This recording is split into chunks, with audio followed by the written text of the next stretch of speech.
Hey there everybody, welcome back. I'm the Gerbil, and this video is about a galactic legend prediction. I'm not trying to contradict or say my previous prediction was wrong. I think that they both have almost equal viability, but some recent revelations have come and some new information, and so I'm actually kind of doubling down, and I'll talk about what my previous one was just for a few seconds, and then I'll explain the new one. Spoiler, it's right above me: Galactic Legend Ahsoka and Thrawn. Now, before I get into that discussion real quick and explain why, there's a couple things we got to keep in mind. One of those things is that, as we can see right over here, galactic legends always come in pairs. That's been the pattern and tradition, and that's what Capital Gains said they will continue to do. Every galactic legend has included a couple of popular characters, but also it has included a lot of lesser popular characters like Rose and Sidious and Tusken and Raider, Lando, Clone Sergeant, etc. Money is Capital Gains' primary motivation for developing the game, of course, duh. I mean, it makes sense.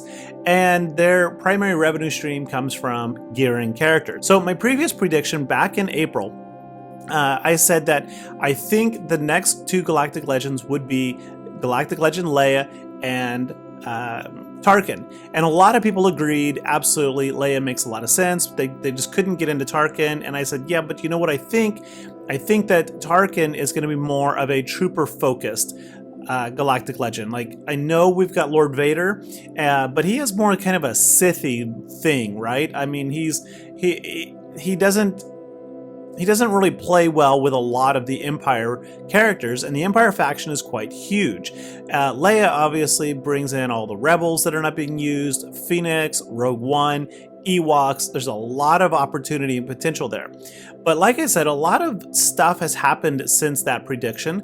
We got Malgus, we got Sortie, we got the Outrider, which leads towards that, Admiral Raddus, which further leads towards that. But, you know, and then we have the characters on the calendar like Wedge, but then like the Old Republic stuff here doesn't quite jive in there, and so that puts some doubt on it. Well, other things we got new since that prediction was a more definitive timeline of what Disney is bringing to us in the Star Wars galaxy, and there's a lot of great stuff. I am absolutely pumped, excited as can be about Andor, which is all Rogue One and Rebels versus Empire. Bad Batch, of course, goes back to the Clone Wars, but then we got Tales of the Jedis, Hunters, more Mandalorian stuff, Young Jedi, Visions, Ahsoka finally coming out next year, probably the first half of next year in the spring. I don't think this is a spoiler, I hope it's not, but Ahsoka has already been clarified by the producers and the writers to be a continuation of the Rebel series. So how do I know, or why do I think that if it's not Leia Tarkin, it is going to be Ahsoka Thrawn? Now, bear with me because this is a little bit complicated, but this will totally make sense. First off, let's look at all the characters in the game. There are 227 characters presently in the game. And when you look at it like this, it's a mad amount of stuff. Let's sort this by time period and faction. All right, so here we go. We've got on the left, we've got the Old Republic with their opposing Sith Empire. Then after that, we've got the kind of Clone Wars era peoples. Then I'm not going to highlight them, but we've got the Prepared team, Young Solo and crew. Then we've got all of kind of the original trilogy group of people, right? We got the Rebels, we got the Phoenix, Ewoks, Rogue One, Jawas, Tuskens, Empire, Troopers, the Inquisitors, and Bounty Hunters. And it's not perfectly or OT, but it's close enough to it. We got a couple smaller groups, Mandalorians and Sith, that could actually go a couple different ways, right? Like Gar could be Empire. There's a couple of those that can go different directions. But then we also have, of course, Resistance and First Order. And then at the bottom of the screen here, I've got the miscellaneous people like Jedi Master or Jedi Knight Luke, who's technically not a rebel in the game, Wampa, right? These are characters, Starkiller, that have a lot of viability, and some that don't, but also don't have a lot of tags to fit perfectly into this matrix. So, okay, let's look at this another way. Let's now sort this, or at least highlight out all of the Galactic Legend requisites. So here we go. We can see now these are the characters that are required for each of the Galactic Legends, and I'm not including ships deliberately in here. All of these only require 1 or 2 ships anyway at most, so it's not a big portion. All right, so we can immediately see that First Order and Resistance are just gone. A lot of the OT rebels are gone, and most of the Galactic Republic is gone. So what are the odds that these characters will be used again for another Galactic Legend? Well, it is possible. Clearly, Moff Tarkin and Emperor Palpatine, they were split. They're used by 2. So is Jedi Training Rey, but that's about it. So it's unlikely.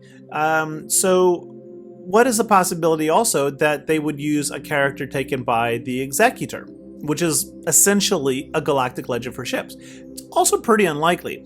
And when you throw in the Executor here, you can see our Bounty Hunter column just poof, disappears. Right? I mean, it's almost all completely taken, which was the major kickback I got with my last video when I said I think we're going to get Leia and Tarkin. People said, no, Tarkin, no way. We're going to get Jabba the Hutt. And I suppose that is possible if there's a connection between the prepared young Solo crew and Jabba, but I don't know of one. I don't know that part of the lore. So if there's not a connection there, then Jabba literally just doesn't really have any requisites to pull from. And if that's the case, I can't see Jabba coming to the board, let alone how are they going to squeeze him into the holotable. That's another problem. But I just don't see that happening. There's no place for Jabba. So, okay, let's get rid of all of these requirements. Let's filter them out of this matrix. And now let's look at the data according to SWGOH.gg. This is the number of players in the world who have a relic 1 through 9 of every character. So I downloaded this as a spreadsheet, I sorted it, and I quantified it, and I was able to identify these characters are the top 100 or among the top 100 most relic characters. Of course, the Galactic Legend requirements are also up there. They dominate the top 100. Duh. I mean, you need them for the GL. But these are the others. And you can see immediately, these are the characters that provide Capital Games the least amount of revenue opportunity. In other words, they have the least motivation to push these characters. And so that obviously includes Revan, who is the second most relic character in the game. There's no way that they're going to push that. Darth Revan is 6, and basically all of Sith Empire is in the top 50. Essentially, Assassin is not, and Malgus is not yet on the board yet. That pretty much only leaves the Old Republic Karth team here, and they definitely could. But the Separatists are pretty much all done. They're all but 2. But we can see a giant hole in the middle that is not highly relicked. The Ewoks, the Rogue One, the Phoenix, a bunch of old rebels, and the Troopers, and of course the new Inquisitors. So these people are unlikely to be, these are the most likely people to be like focused on attention-wise from Capital Gains for us to gear up. And of course, keep in mind, we have Endor and Ahsoka both coming to us very soon. In fact, Endor's coming next month in August, and then Ahsoka probably in the next 6 to 9 months. So this is probably the biggest opportunity for revenue right here. Rogue One and Phoenix. And of course, we just got Admiral Raddus, right? Which was a motivation, kind of a nudge. Hey, gear. And of course, we just got the Inquisitors. So whether you like or hate them, I know they're not the most loved right now. That's the new shiny thing. It could be that all of this push and drive to gear them is not just for the sake of gearing them, but also to prepare us for an upcoming GL. Because this is the section of the whole galaxy of our game that is the least geared, i.e. the most revenue opportunity for CG. Okay, let's strip out now all of those top 100 characters. And if we keep in mind the first thing I said above, that Galactic Legends come in pairs, then we need approximately 30 characters in order to release 2 Galactic Legends, a light side and a dark side. And one of the first things we can see from this, once we strip out those highly reliced and geared characters, is that Sith Empire is non-existent now, and Old Republic only has one squad. You might be thinking about ships. I didn't include them. That's because there's only one Old Republic ship in the game, and that is Ebon Hawk. Now there is a Sith starfighter, but still, even if we add them in, it's just not likely to happen. Visas is from a totally different time period, also does not fit with the rest of this. So let's take these people out and expand our matrix. So what binds everything that's left together? Well, we got Galactic Republic, Night Sisters, a couple Separatists, the Prepared, Rebels, Phoenix, Rogue One, Ewoks, Jawas, Empire, Bounty Hunters, Mandalorians, a couple Sith, and some miscellaneous stuff left over. What pulls them together? And there is something. There absolutely is something. It's Ahsoka and Thrawn. And they're coming very soon to a screen near you in live action, right? Not cartoon form.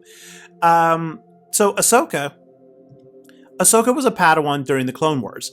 She actually appeared in multiple Clone Wars episodes with Luminara and Barriss. I don't know how tight they were, but she also would have had likely exposure to other galactic or Jedi council members up there. She has connections to Dothamer and the Night Sisters. She fought plenty of Geonosians. She knew Poggle. Obviously, she worked with Rebel Command and Intelligence, sat at the big boy table, probably knew Akbar. She was in the Rebels TV series prominently as the Fulcrum character, and then her own show is a continuation of that series.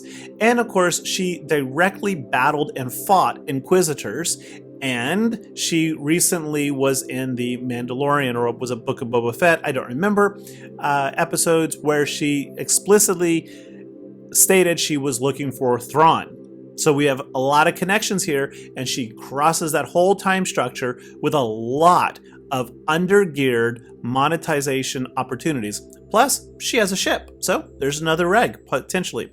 What about Thrawn, you say?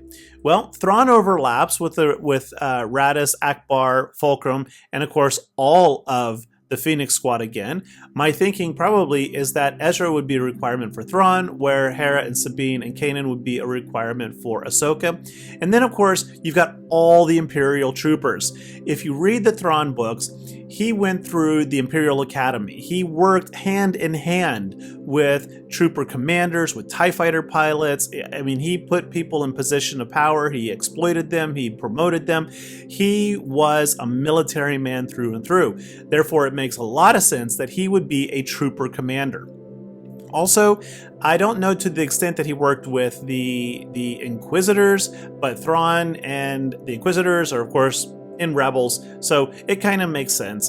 And then I think that there's going to be some crossover speculation here between Mando, the Ahsoka series, and Thrawn, but who knows? Anyway, let's go back for just a second to this graph. Remember here where we've got all these. This is all of them, including the top 100. Let's keep a couple of these, but not the Old Republic. Siphon those Old Republic out again. So if we keep the Separatists, the Night Sisters, and the Rebels, we pull them back in, we can see now that we have even more options. For example, we have Ahsoka Tano, we have Kat, we have Rex, who she was super tight with, who are not required by another character. And then, of course, on the Imperial side of it, we've got his entire fleet that's not required right now. The TIE Bomber, TIE Fighter, Chimera, you could say TIE Interceptor, and so TIE Reaper if you wanted. I mean, I don't know. But all of the Imperial ships are fair game for Thrawn. So that adds a whole lot more opportunity there. And Empire, of course, it's an early fleet, but a lot of people don't focus on it. They kind of go straight into Negotiator as soon as possible. So there's money there. Now, again, I said Leia and Tarkin. What if we keep Leia in this? Well, if we keep Leia in this, she would, of course, be a monetization opportunity for all of the Rebels, including Rogue One and the Ewoks, and I could just totally see a Relic 9 Wicket, for example, requirement, and that would just make most people quit the game, but I could see CG trying that. And then, of course, Jabba, who would, lean on the Prepared crew potentially, the remaining bounty hunters, and then some of these miscellaneous characters who are scoundrels.